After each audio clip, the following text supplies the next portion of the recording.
बोलो सदगुरुदेव भगवान की जय। मेरे प्रिय आत्मनो, आप सबके हृदय में बैठे इस परमात्मा को मेरा कोटि कोटि प्रणाम। सतगुरु दाता तेरी जय।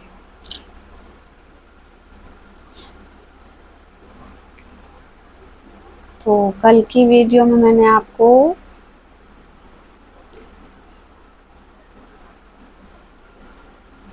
साइंस जर्नी कोई चैनल है, उसके एक वीडियो की बात थोड़ी सी सुनाई थी। ज़्यादा सुनाने की ज़रूरत नहीं है, क्योंकि उसकी मैंने कई वीडियो सुन ली। अभी कल से मैंने उसी चैनल को निकाला और उसकी कई बातें सुन ली। उसकी बातों से लगता है ना वो किसी पुराण को मानता है, ना किसी वेदों को मानता है, ना किसी भगवान को मानता है। उसके लिए जो है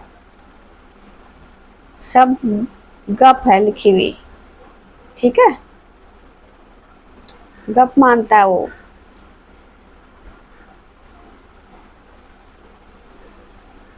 कि किसी ने गप हाँक दी और सबको जो है काल्पनिक भी मानता है। चलो यहाँ तक ठीक है कि ये तो मैंने भी बताया आपको कि कहानियां ये काल्पनिक हैं, लेकिन सत्यता इनमें यह है कि इनमें ज्ञान छुपा हुआ है सब काल्पनिक।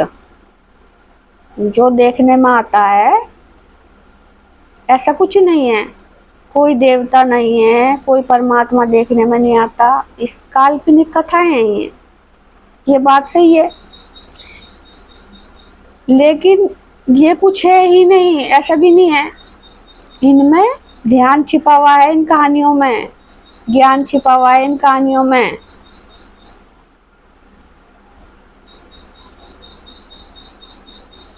तो ध्यान से समझ में आती है ये कहानी, इसलिए मैं कहती हूँ कि ध्यान करो, ध्यान से सब कुछ समझ में आता है। ध्यान नहीं करोगे तो कुछ भी समझ में नहीं आएगा। जैसे कि पढ़ा लिखा बहुत है, वो दिमाग लड़ाया बहुत, लेकिन बिना ध्यान के जान नहीं पाया सत्य को, गप बता दी।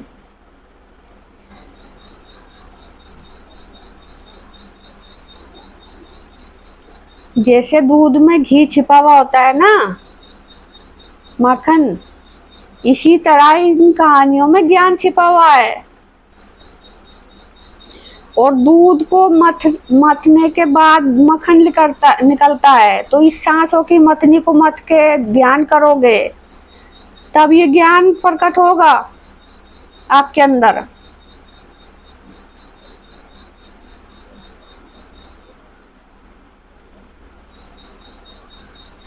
जैसे बाहर के दूध में आप रई लगा के उसे मथते हो ना, तब घी निकलता है। तो ये जो सांसों की मथनी दे रखी है हमें, ऊपर नीचे सांस होती है, ये मथनी है सांसों की, इससे मथा जाता है ये।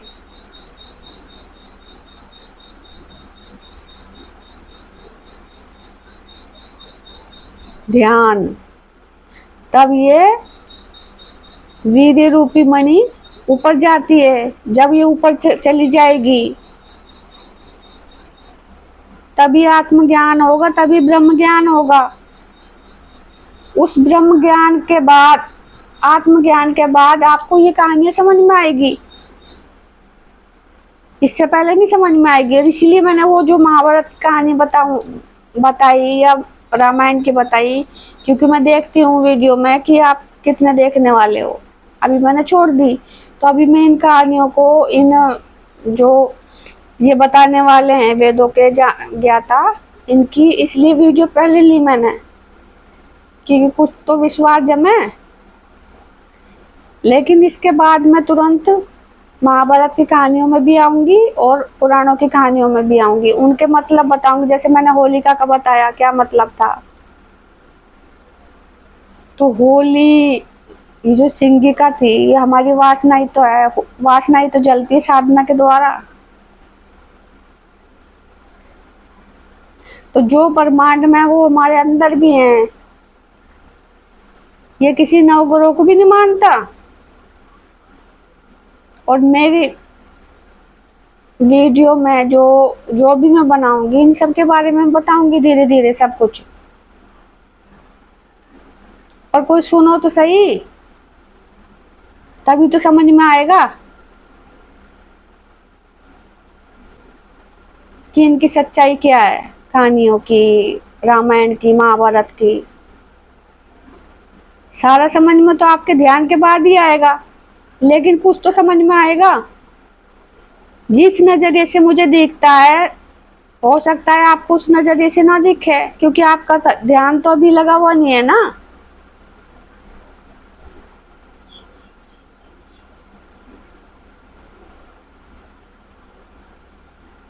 और आप बचपन से ये बात सुनते आए हो, मानते आए हो, तो इतना जल्दी आपका मन मानने को तैयार नहीं होगा। तो ये जो साइंस जर्नी वाला है, इतना दावा करता है कि भगवान कहाँ है, मुझे सबूत दो। किसी को कहा इसने कि मुझे सबूत दो भगवान कहाँ है, तुम्हारे अंदर है क्या, लैट्रिन में भगवान है? उस आदमी ने कहा कि भगवान हर जगह है। तो कहता है कि क्या लैट्रिन में भी भगवान है? तो तुमने नाली में बहा दिया, और तुम्हारे अंदर भगवान है तो मुझे सबूत दो।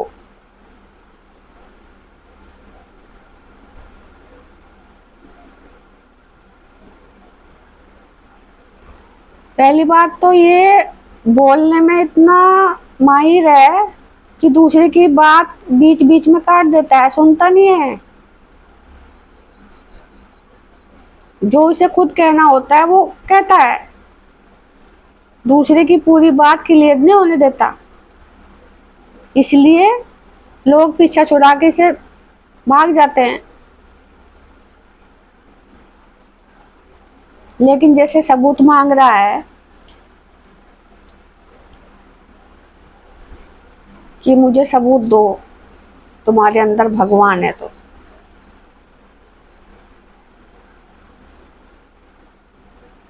ये शरीर है हमारा।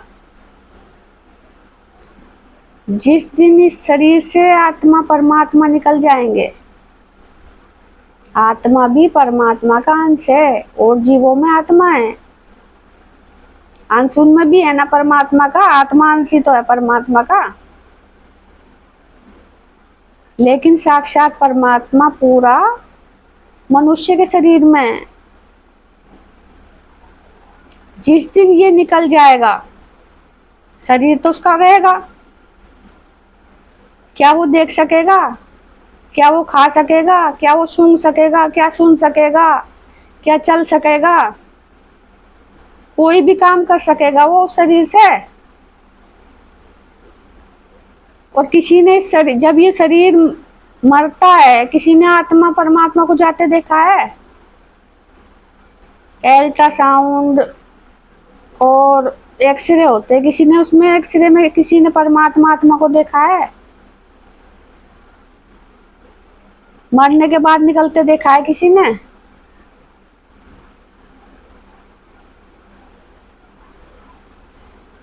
जब किसी ने देखा नहीं, उसमें से ऐसी क्या चीज निकल जाती है कि वो शरीर पे कुछ नहीं कर पाता?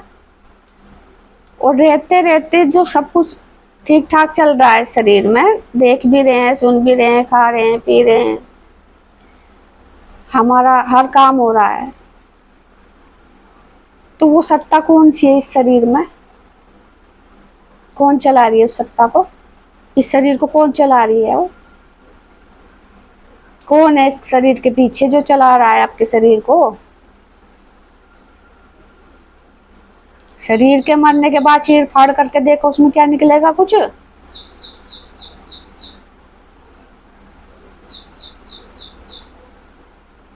तो जीते जी शरीर इतना काम करता है, वो उसके पीछे कौन है चलाने वाला? वही तो परमात्मा है। और इससे बड़ा सबूत क्या होगा? मरने के बाद शरीर काम क्यों नहीं करता? यो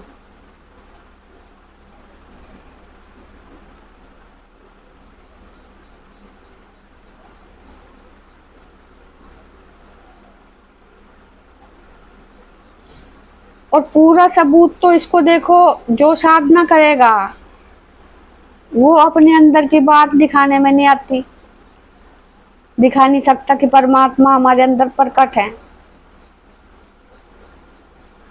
परमात्मा दिखाने में नहीं आता, देखने में आता है।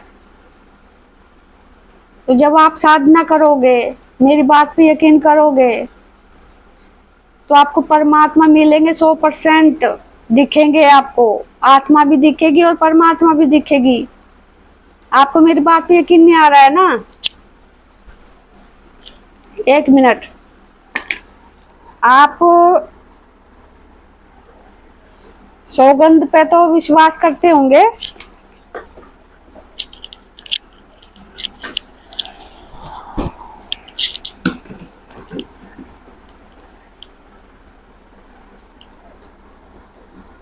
कसम पे तो विश्वास करते होंगे ना। मैं देखो आपके विश्वास जीतने के लिए सब कुछ करने को तैयार हूँ, लेकिन आपको यकीन आना चाहिए, क्योंकि देखो मुझे आपसे कुछ नहीं चाहिए। मैं जो अपना सिर खपा रही हूँ किस लिए? आपको सही रास्ता दिखाने के लिए। कोई मेरे सत्संग नहीं खुले हुए, तो जो परमात्मा मुझे बता रहा है वो मैं आपको बता रही हूँ। फालतू के बकवासों में ना पड़ो।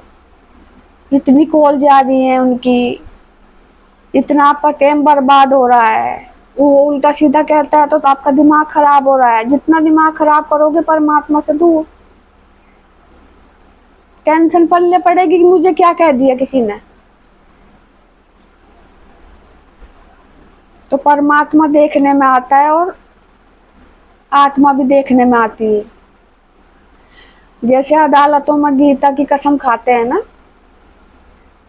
क्योंकि गीता संपूर्ण शास्त्र है, इससे बढ़कर कुछ नहीं है, इसलिए गीता की सौगंध खाते हैं अदालतों में भी।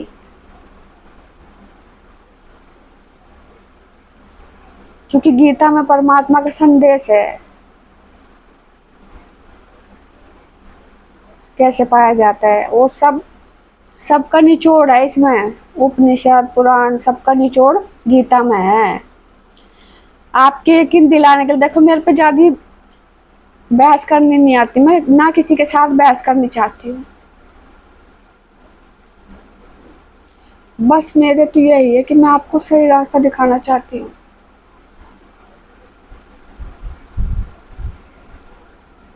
मेरे पास देखो जो गीता है, ये है मेरे पास गीता, यथार्थ गीता। मैं इस गीता की कसम खा के कहती हूँ, जो मैं कह रही हूँ बिल्कुल सत्य है। परमात्मा देखने में आता है और आत्मा भी, और ये सब संकेत मिलते हैं हमें। तो जो पुराणों की कहानी में देवी देवता हैं, सूर्य चंद्रमा हैं, सब हम ध्यान में देखते हैं। ये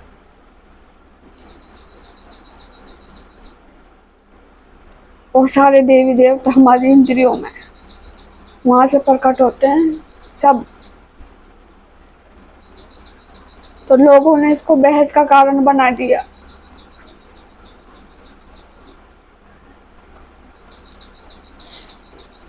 तो उसकी बातें जो है आपको, अगर आप उससे बातें करोगे तो परमात्मा से दूर करने वाली बात है ही, मिलाने वाली बात नहीं है।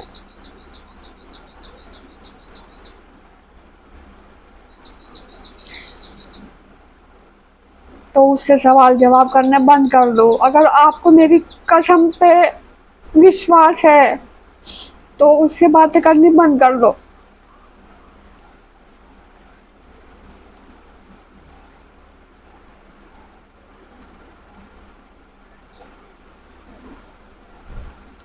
मैं कसम क्यों खा रही हूँ?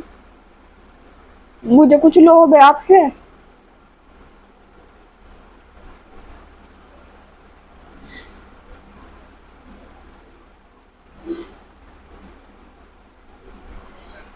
तो जो पुराणों की कहानी मैं आपको दिखा दिखा के बताती हूँ, आगे भी दिखा के बताऊंगी। आप उसे जानने की कोशिश तो करो। अगर आप उसको नहीं भी जानते हो तो सिर्फ ध्यान कर लो। अगर आपका ध्यान लग गया, आप खुद समझ जाओगे परमात्मा है कि नहीं, जब आप खुद अपनी आंखों से देखोगे।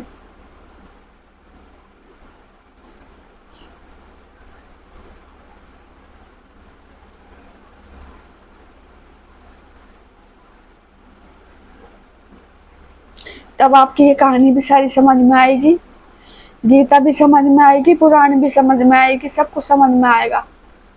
इसलिए मैंने आप कुछ वीडियो ध्यान के ऊपर बनाई है, ताकि आप ध्यान कर सको। पहले कुछ तो करोगे। तो मैं तो इतना ही कहती हूँ कि जो परमात्मा से दूर करने वाली कोई वीडियो है, जो इसे अंधविश्वास बता रही हैं, बकवास बता रही हैं, उन वीडियो में अपना टाइम बर्बाद मत करो।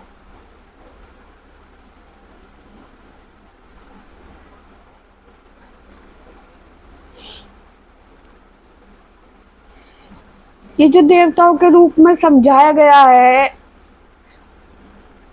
ये हमारी इंद्रियां ही हैं। इसको चेहरा बना के दिखा दिया गया है, क्योंकि अंदर की चीज दिखाने में नहीं आती। अब जैसे सांप दिखा दिया कहानियों में, हमारी वासना में सांप होता है, वासुकी नाग भी दिखा दिया, शेष नाग भी दिखा दिया, रक्षक नाग भी दिखा दिया। वासना का सांप दिखाने में तो नहीं आता ना, तो बाहर का सांप दिखाया उसमें कहानी में, लेकिन समझ कहाँ से आएगी? साधना से। घोड़ा दिखा दिया, काला घोड़ा, नीला घोड़ा, सफेद घोड़ा, और भी रंग होते हैं, क्योंकि वासना एकदम परिवर्तन नहीं करती, धीरे धीरे रंग बदलती है। आपने देखा होगा हर सांप में जहर नहीं होता, बहुत से जहरीले सांप होते हैं और बहुत से सांपों में जहर नहीं होता।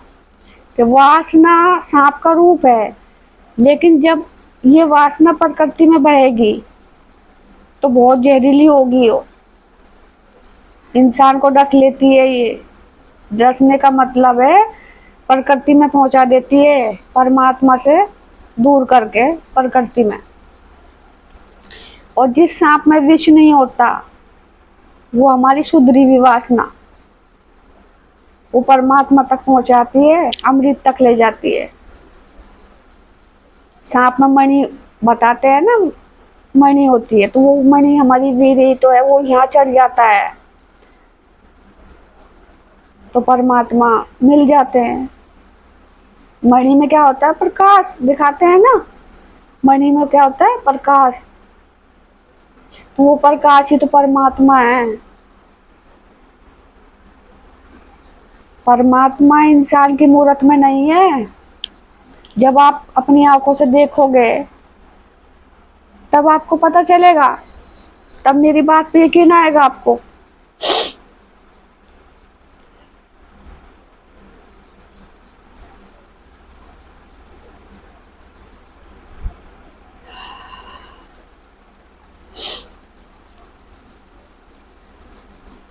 ये हर चीज को बकवास बताता है कि इतने शांत हुए, महात्मा हुए, किसी ने प्राप्त किया, उसने अपनी अनुभूति बताई है, रामायण में बताई है, ध्यान साधना की, महाभारत में बताई है, और पुराणों में बता रखा है।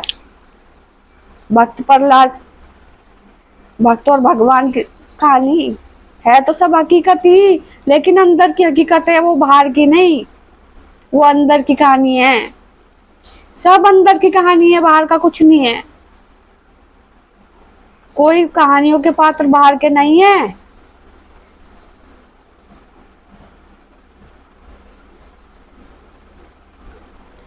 ये सब काल, माया, परमात्मा सब ये है, एक ही इन्होंने रच रखी है। सब खेल खेल रचा हुआ है।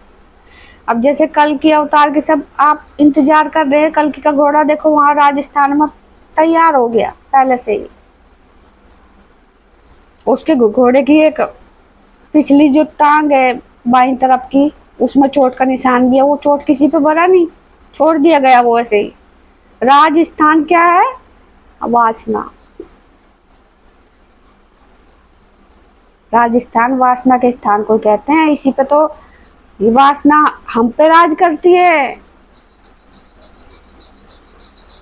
और जो इस वासना पे राज कर लेता है वो राजा बन जाता है।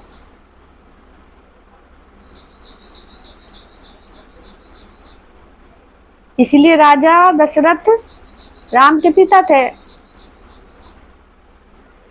10 इंद्रियां दशरथ। रथ इस शरीर को कहते हैं, 10 इंद्रियों वाला रथ।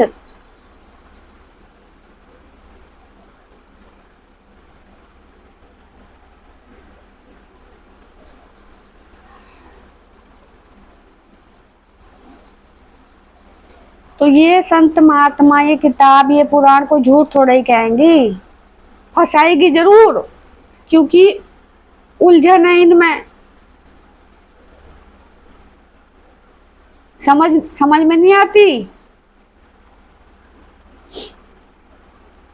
लेकिन बहुत कुछ समझने में आता है, लेकिन ध्यान के द्वारा आता है समझ में, वो वैसे नहीं कोई समझ सकता।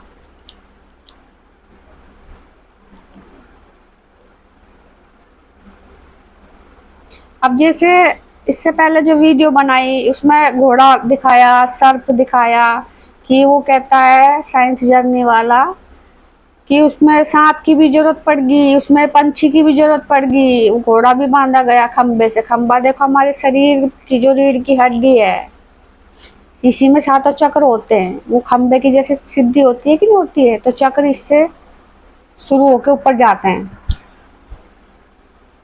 खुलते हुए। तो वासना रूपी सांप भी तो होगा। जब एक साधक साधना कर रहा है तो वासना रूपी सांप भी होगा वहां। जब वो साधना कर रहा है, पंछी का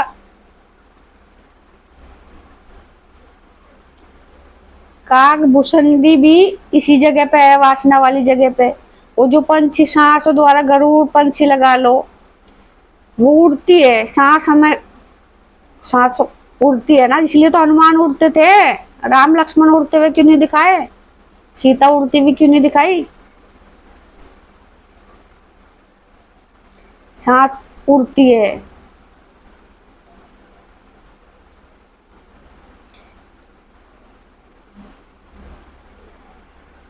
तो वो पंछी उड़ता हुआ, गरुड़ भी उसी का ही, सब सांसों के रूप है। हनुमान, गरुड़, संपादी और जटायु, सब उस सांसों के छोटे बड़े स्तर है ये।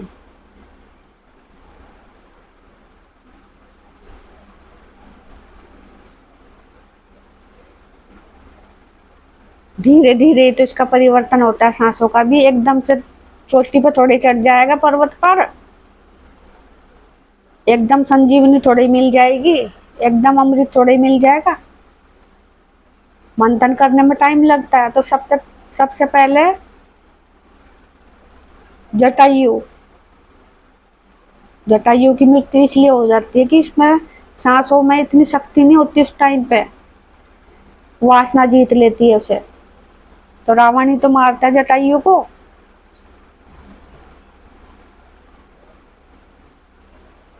और देखो रावण का भी परिवार दिखा देते हैं, क्योंकि जो राक्षस रूपी, वो भी तो इसी शरीर में राक्षस है, उसके भी माता पिता दिखाने जरूरी। यही तो उलझन है किताबों की, ग्रंथों की। इसलिए मैं कहती हूँ सिर्फ ध्यान करो, कुछ भी पढ़ने की जरूरत नहीं है। पढ़ोगे तो ऐसे ही उलझोगे जैसे इसने मतलब निकाला ना साइंस जर्नी वाले ने, ऐसे ही आप भी निकालोगे।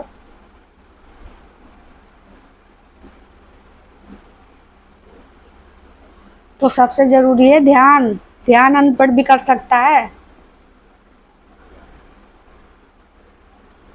अनपढ़ भी परमात्मा तक पहुंच जाता है। परमात्मा तक जाने के लिए पढ़ाई की जरूरत नहीं पड़ती, समझाने के लिए पढ़ाई की जरूरत पड़ती है। क्योंकि जो ध्यान करता है उसे सिर्फ परमात्मा की जानकारी होती है। जो परमात्मा की जानकारी होती है तो जो बाहर ग्रंथों में लिखे हैं, वेदों में लिखे हैं, श्लोकों में लिखे हैं वो जानकारी बाहर मिलेगी। ज्यादा कोई जानना चाहता है तो वो ग्रंथों में घुसो, लेकिन साधना के बाद वो जानकारी मिलेगी आपको, उससे पहले वो जानकारी नहीं मिलेगी। वो सब इसमें लिखा हुआ है। अब कोई साधना कर रहा है, साधना में ना कोई अष्टवसु का नाम बताता है परमात्मा, ना कोई चक्रों का नाम बताता है। ये सब किताबों से जाना जाता है कि इसे चक्र कहते हैं, इसे अष्टवसु कहते हैं, ये देवता है, इस देवता ने क्या किया। ये इसका ज्ञान किताबों से मिलता है। साधना से परमात्मा में जाने का ज्ञान मिलता है।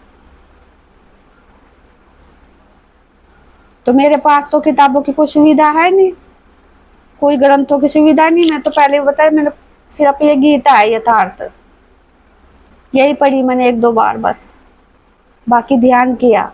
अब इसलिए मैं आपको वीडियो दिखा दिखा के बताती कि मेरे पास कोई किताब नहीं है, लेकिन जो मैं देखती हूँ वो मेरे समझ में आता है,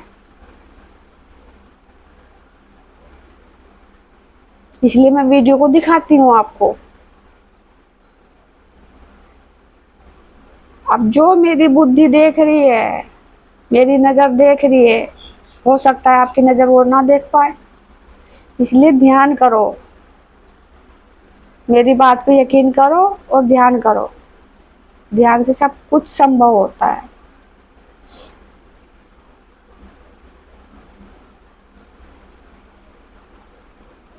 अब देखो,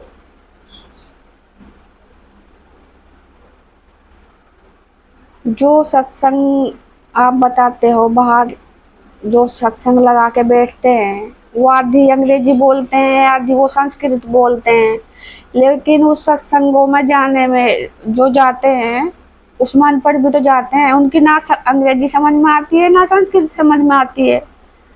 थोड़े थोड़े जो हिंदी के बोल है वो समझ में आते हैं।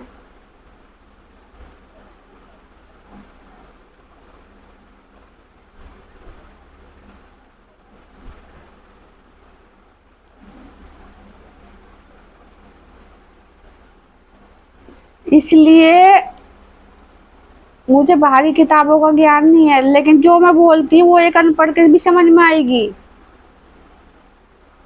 जितनी बातें मैंने बताई है वो कोई अनपढ़ भी सुनेगा तो उसके दिमाग में वो बात बैठेगी, क्योंकि ना इसमें अंग्रेजी है, ना कोई संस्कृत का शब्द आया अभी तक, ना कोई मैंने श्लोक बोले। साधारण सी भाषा में बताती हूँ।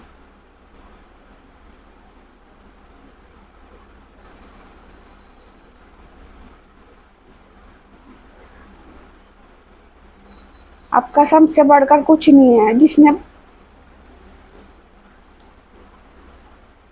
जिसने परमात्मा को देखा है, प्राप्त किया है अपने अंदर, वो उस परमात्मा की निशानी गीता की सौगंध खा के कुछ कह रहा है तो कुछ तो बात होगी ना।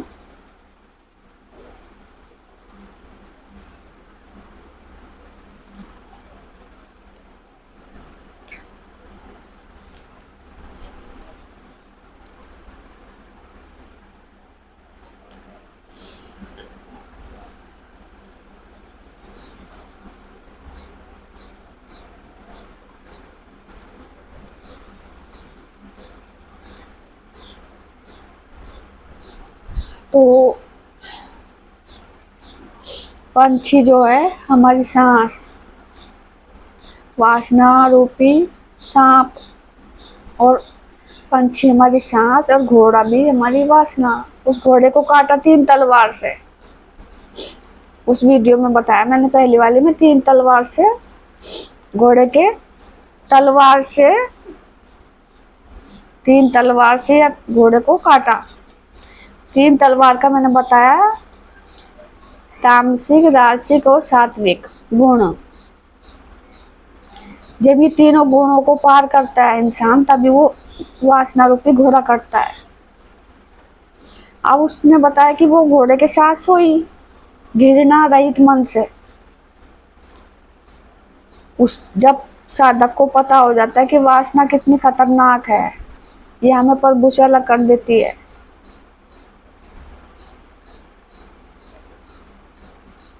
लेकिन इससे बिल्कुल अलग भी नहीं होना, क्योंकि आपकी सुख सुविधा के लिए ही है।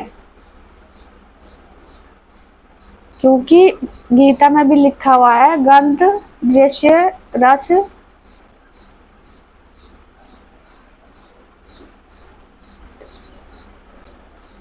स्पर्श, गंध, दृश्य, स्पर्श, ये 5 बता रखे हैं ना। अब वो तो लिखा हुआ है शब्द, दृश्य, गंध, रस, स्पर्श, ये 5, ये आपकी सुख सुविधा के लिए है। गंध योनि में होती है, रस वीर्य में, ठीक है। लिंग स्थान जो होता है गंध उसमें इसलिए तो होती है। स्पर्श, स्पर्श करके तो अच्छा महसूस करता है ना इंसान, शब्द बोलकर, मीठे मीठे शब्द प्यार भरे, दृश्य देखकर, ये सब तुम्हारे लिए है। लेकिन इसमें रात दिन बहो, ऐसा नहीं है। इसमें रात दिन बहने के लिए नहीं है ये।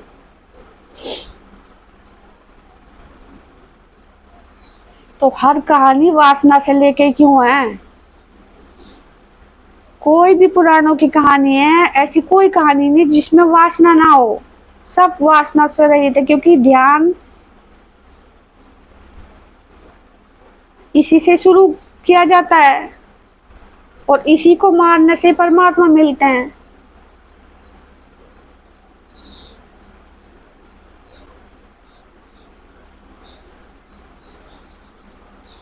पहले से आपको कोई त्यागने की जरूरत नहीं है, सिर्फ आप ध्यान में लग जाओ, परमात्मा सब काम अपने आप कर देते हैं। वो हर मौका देते हैं आपको, तो परमात्मा है। आपको सपनों में भी संकेत मिलेंगे, और जब एकांत में सुनसान रात को पढ़ोगे बैठोगे, परमात्मा बात करते हैं। मौन की भाषा होती है उनकी। यही नारद मुनि का संकेत है, मेरे मन की बात परमात्मा तक ले जानी और परमात्मा की बात मुझ तक पहुंचानी, इसे ही नारद मुनि कहते हैं। बाकी कोई मनुष्य रूप का नारद मुनि नहीं था, ना मनुष्य रूप का कोई विश्वामित्र था, ना मनुष्य रूप का कोई गुरु वशिष्ठ था, ना मनुष्य रूप का कोई सप्तऋषि थे, ना मनुष्य रूप का कोई वेद व्यास था, कोई नहीं था। ये सब कहानियों में दिखाए गए सब अंदर की बात है साधना की।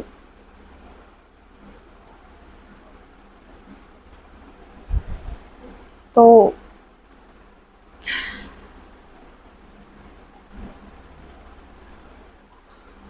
घर में भी जो मैं बताती हूँ अपनी ध्यान की बात, मेरे घर में भी कोई यकीन नहीं करता।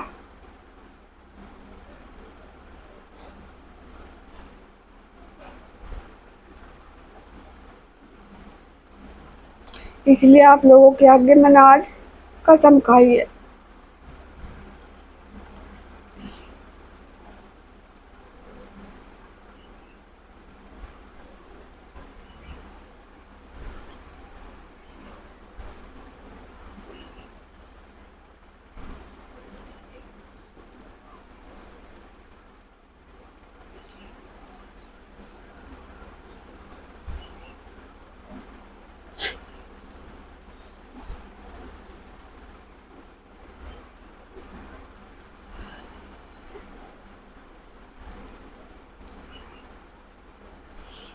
तो अब देखो, मैं तो अपनी तरफ से पूरी कोशिश कर रही हूँ समझाने की।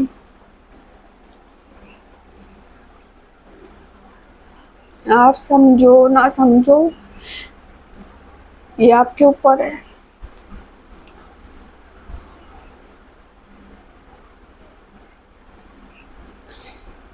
और जो भी मैं कहानी बताऊं उसे पूरा ध्यान से देखा करो। अगर अपनी जिंदगी को संवारना है तो उस कहानियों को, मेरे एक एक बोल को ध्यान से सुना करो। और मुझे कुछ नहीं चाहिए आपसे। तो इस वीडियो में इतना ही, अगली वीडियो फिर बनाऊंगी। तब तक के लिए मेरी राम राम। सतगुरु दाता तेरी जय हो।